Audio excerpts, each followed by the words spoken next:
to be to put more fire on the ground safely.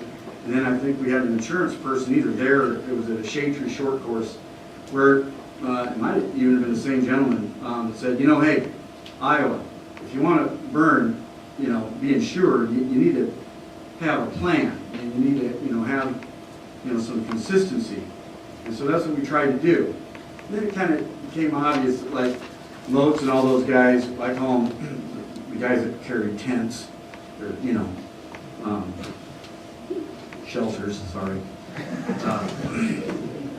You know, they're the shelter carriers.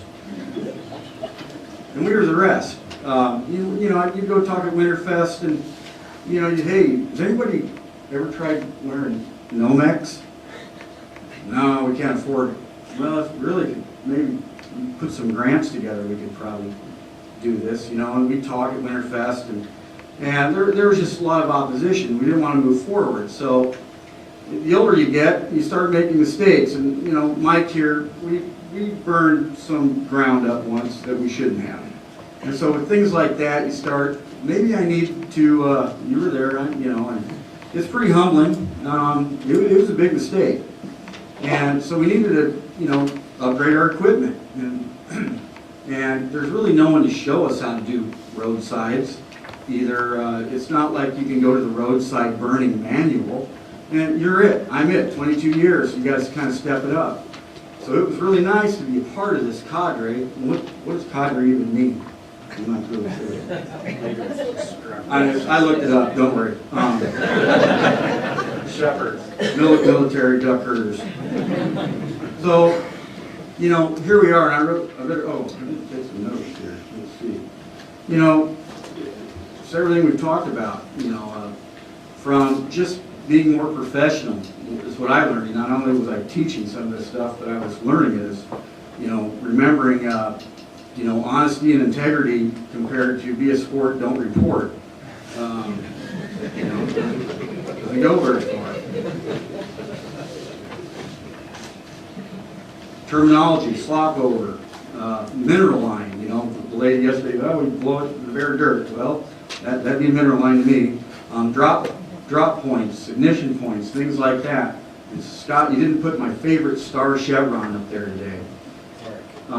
Anyway, so boy, did I learn a lot. And, you know, I have talked to a few people, and even my son, who's going to maybe sometime be released on good behavior and be in this field. A cigarette lighter? Yeah, you won't be able to touch a lighter.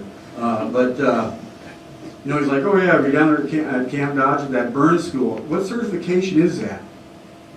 Well, it's really not a certification. It's way more than that. You learn a lot. A lot of folks didn't even know what an Appendix B was. Now I look stuff up. I knew what it was, but I never really paid much attention. It's roadside. It should be pretty simple, but you know, don't let good luck. How's that go, Scott? Ask good luck, please, man. There you go. So, anything else you want to know? All right, that was great. That was a great experience. I'm Joel Benson. I'm a park ranger with Franklin County Conservation. I've been in the field 6 or 7 years now. Been involved with fire for about 6 years. I worked for Jason Gooder now. I was with him in the infancy of our fire program, and we were just all around that green trailer with an ag tank and a retired farmer and a couple flappers, and that was about it. The academy for me, what I brought home from it, a lot of the things that we went over, we already implement in our fire operations back at our home unit. But some of the things that I took back was the Appendix B, for one, learning that, and some of the ignition techniques. As a crew member, in running ignitions, a lot of times when Jason would send me out, and he'd say, okay, drop a spot of fire here, drop a spot of fire there, and then come on back, but there was no why behind it. And there was no time to explain the why behind it.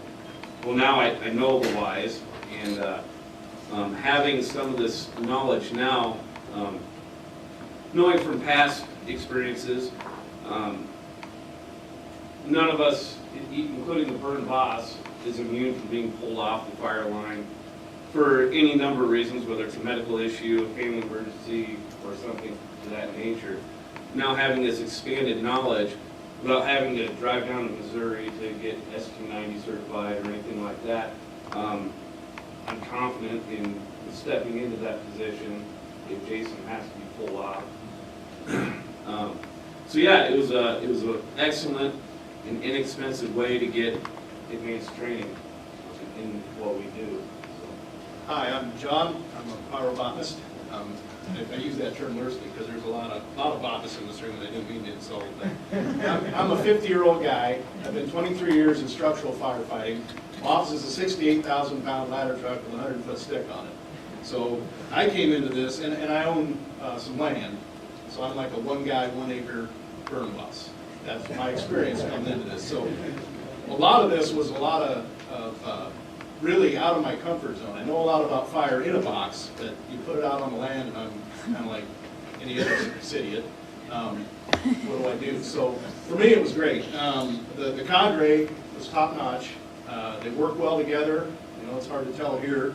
They have experience and the expertise, a lot of varied backgrounds. They made it interesting for me. And after 23 years going to a lot of classes, this was one of the best as far as instruction goes. The facility here was excellent. I was overwhelmed with the amount of stuff that could burn here. A little intimidated, as a matter of fact. I think, oh, these guys know what they're doing. Unfortunately, or fortunately, the weather did not cooperate. And the only downside to the cadre that I can come up with is they picked the second best burn plant. And Rob, can I get an amen on that? And in Rob's defense, he doesn't like cedar trees. He likes a cedar tree every once in a while. And I have a picture where we were huddled by a cedar tree. Otherwise, we would have been frozen. So that's a misnomer.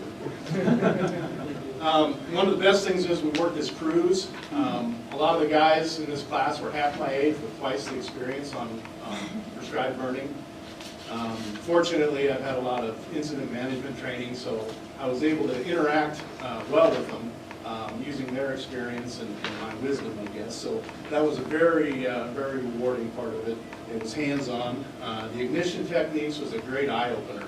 I mean, you know, I got a little book by, I think, Lon Polly that's managing small grass fires. That's my experience. And I don't know how I'm going to do a Star Chevron by myself yet, but I'm working on it. I have to move fast. And then Dennis's high reliability organization. I can't impress enough on everybody to kind of embrace that concept. It's those little things that add up to bad things. So that was a very important part. We don't have the option of, you know, hitting the quit button and play again when things go bad. So it's always good to be thinking about that. And believe me, in my 23 years as a structural firefighter, I have lost some basements. So it's important to know what to do when bad things happen. The networking, again, like I said, I've met some guys that are fantastic, and I've got nothing but respect for you guys that are out there doing this stuff.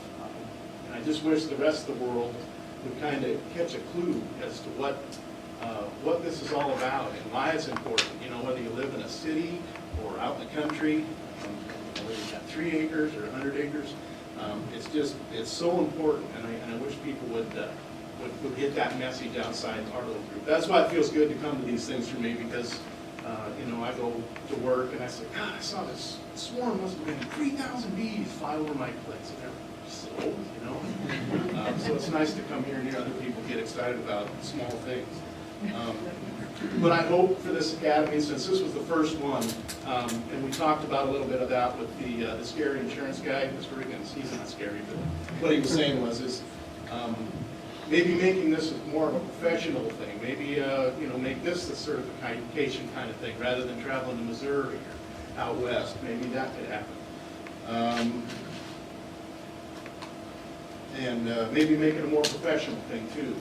I know I've probably embarrassed the craft a little bit with some of my stuff. Nothing major, but you know, I don't think about smoke sometimes, and it's like, oh, that's just part of it. So maybe continuing education, that kind of thing. So I really was excited about this, and I hope it kind of continues to grow. And I would recommend it to anybody, no matter what your level of experience, because it's a fun class. I mean, and you're doing stuff that's fun. At least to me it was. So Again, I want to thank Ingrid too. I don't know how many times, 10 years ago when I made a phone call to the Madison County Conservation Board, thinking, I want to put some prairie in on my acreage here. I had no idea. I thought, well, we'll just grow some weeds, we don't have to mow. But it's been a very rewarding experience through the Iowa Prairie Network and some of you coming to these seminars. It's just been phenomenal. So I appreciate everything you guys are doing out there for real. And I'll try and not embarrass you.